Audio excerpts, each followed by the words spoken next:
Guys, Coach Dylan here again from the Lambright.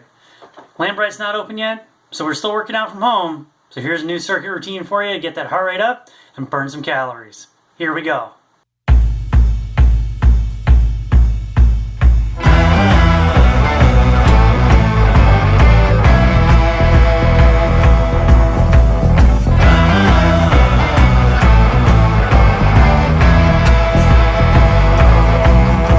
So today's workout doesn't have any outside work component to it. It's purely designed for if you're stuck inside on a hot summer day or thunder and lightning out like it has been lately. And a lot of the workouts we do in cardio crushers, we got some sprints involved. No sprints today. Purely from a safety perspective of, if it's hot out or thunder and lightning out, it's not a good idea to be outside while you're working out. So this entire workout we can do in our little space, kind of like my office that I have here. The only gear you need today are you need a chair for some box squats, you need a towel for some hamstring curls, an old rag or dish towel is plenty big enough, a wash rag works just fine too, and then you need a set of weights for some back flies. In my case, I have my handy dandy vinegar jugs. They weigh about 8 pounds a piece because they have 1 gallon of water in them. At this point, I'm assuming you're warmed up. I'll try to remember to put a link down below to the dynamic warm-up video that is kind of a good general full-body dynamic warm-up for you. And we're going to move right into our set here. It's going to be a circuit. We're looking for, depending on the exercise, somewhere between 12 and 15 reps, with a couple of them that we get to 20 reps for some of the quicker things that are leg-based. And the whole objective is to get the heart rate up. We want to be working about 85% of our maximal aerobic capacity, kind of right at that lactate threshold as we go through this. And so we got 4, 6, 8, 9 exercises we're going to cycle through. We'll get a little bit of everything. And when we get done, it'll be a good full body workout. At the end of each set, we'll take about a minute rest. And then we'll get back to it and hit it again after getting a swig of water if you need it.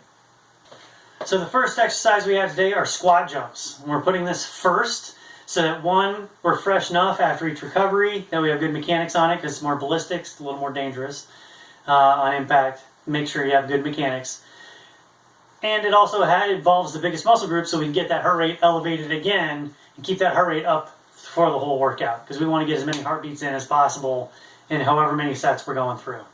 So, squat jumps. Quick refresher. We want to be coming down, landing nice and light. We want to use our hips to hold us up. We don't want to have our knees collapse on impact. This is the biggest form of mistake I see on squat jumps is people come down and their knees buckle. That's a lot of shear force on your knees. Just like doing a regular squat, the knees need to stay over the feet, core needs to stay tight. As we come down, our arms are going to sweep back and then on the way up, we're going to swing them up. Hup, hup. And we're looking for 15 to 20 reps. Pop them out. And remember, the higher you jump, the more rest you get between each jump, right? So really get at it. The second exercise in the circuit are diamond push-ups. And for these, when you're laying down on the floor, you're going to want to get it set right up right here. Full extension straight under your shoulders. And when they come down, we're going to be right at our solar plexus. So right where your ribs curve up, that soft spot right there is right where we want our hands. We're going to be right here. It's a lot more shoulder work and triceps and less pecs compared to like a traditional push-up, right? So a quick demo. Let's see how it goes. Getting set up, you see my hands are together, making that nice diamond pattern between my thumbs and my forefingers. And as we come down, our elbows are going to go out and then back up. Now, don't be like me and look at the camera. Keep your nose to the ground. That way your spine is straight, up and down. Now the diamond push-ups are easily modified to either do them on a wall, so it's less work, or you can do them on your knees, or as a level 1 push-up in the tabletop position, kind of right here on the ground. But we're only looking for about 12 to 15 reps. Just nice and smooth. We're not trying to be explosive with them, especially on your first set. Just nice and smooth. Just make sure you're keeping those shoulder blades down and back. Third thing on the list are towel ham curls. So a lot of times, like if we're at home, we don't have access to a ham curl machine. And if we don't have access to a set of TRX bands or a stability ball or a ham curl machine, we still want to work those hamstrings. This is a good way to do it. So, get your towel. We're going to put it down on the ground. I'm going to change our camera angle again. So we're going to lay down on the ground. We're going to get our heels up on the towel. like so. We don't want to be flat-footed. We want to be on our heels just so we're not accidentally getting our shoe on the floor. And you definitely want to be on a smooth floor like this one. It's very difficult to do this on carpet. But you're going to lay here. We're going to start in. We're going to lift our hips up, do a hip extension. We're going to lock those glutes in the core so our core is solid. Then we're just going to slide those heels out as far as we can and then squeeze them in. Notice I'm keeping a straight line from my knee to my shoulders, right? Because we're working those hamstrings. We're not doing this number, right? This will get you a little bit, but it's not really going to target what we're trying to do. We really want to keep those hips up the whole time. Just slide the hip heels out, slide the heels in, keeping that nice straight line from the shoulders to the knees. And again, 12 to 15 reps is going to be our magic number. Number 4, we got dips. These are primarily a tricep exercise, but they are going to work the range of motion in your shoulder girdle a little bit. So you're going to want to get your chair, and it works better if you have a chair that doesn't have arms on it. And there's 2 ways to do this. You can do one where you have your fingers out to the side instead of forward, but by having them out to the side, it's going to help keep those shoulders externally rotated so our shoulder blades are down and back. And you're going to want to make sure that you have your hands over the leg of the chair. If you have a seat that comes out in front of the leg, make sure you're over the leg, that way your chair doesn't on you. But we're going to be right here. Again, you can keep those legs out, shoulder blades down and back, and we're just coming down and up. Notice all the action is in my tricep. My shoulder's moving, but I'm not using my deltoid. My chest is staying upright. If you catch yourself leaning forward, doing this number, you're going too deep, right? Only go as deep as your shoulder can allow, and then push up. If you need less resistance, you can bring your feet in. Having your feet in close is going to be less resistance, less work than having your feet out long, all right? Now, you can do this with the fingers facing forward. We do this all the time at the gym on the bench. If you're on the side of the bench, you know, just classic dip, tricep dip right here. And it may be a little more comfortable on your shoulder if you have some shoulder issues because of the range of motion required for it. Number 5, high knees. Standard good one is going to help elevate that heart rate again after we've slowed down a little bit for the hamstring curls and the dips. And left and right is 1, just like always, and we're looking for 20 of them. Just enough work to get that heart rate back up.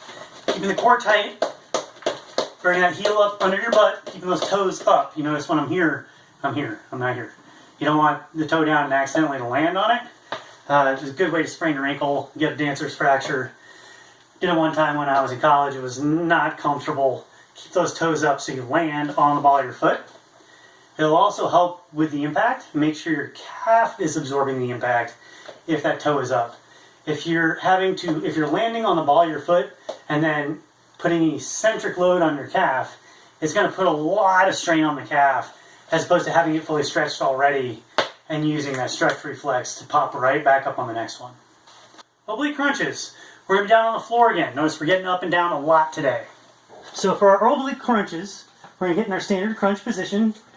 Heels in close, toes up, hands on the ears. And then we're going to take our right hand, we're going to put it on our left hip, and we're just going to slide the right hand up to our left knee. Notice I'm getting both shoulders off the ground slightly, but I'm not posting up on my elbow. We don't want to see this. We don't need to hold ourselves up with our arm. We want to be right here. Just squeeze it up, squeeze it down. Nice and smooth. And we're looking for 12 to 15 on each side. So you get down to this side, come over to this side, do the same thing. Just sliding it up and back down. Up and back down. Keeping those toes up the whole time because that'll help keep the hips stable and protect that lower back. Next up, second to last one in the set, we're going to do some bent over back flies. You can grab my water jugs here. You can grab your cans of beans or dumbbells if you have them. You can also do this with a rubber band if you have it and it's long enough to go under your feet. But we're going to get bent over. Our back's going to be flat, keeping that chin in. We don't want to be here, arching the lower back. We want that back nice and smooth, straight line all the way from your top of your head, all the way through the bottom of your rear end. And we just want to be here, and we're going to squeeze it up and back. And we're not trying to really slam them around, right? Notice when we start going fast and my core bounces up and down.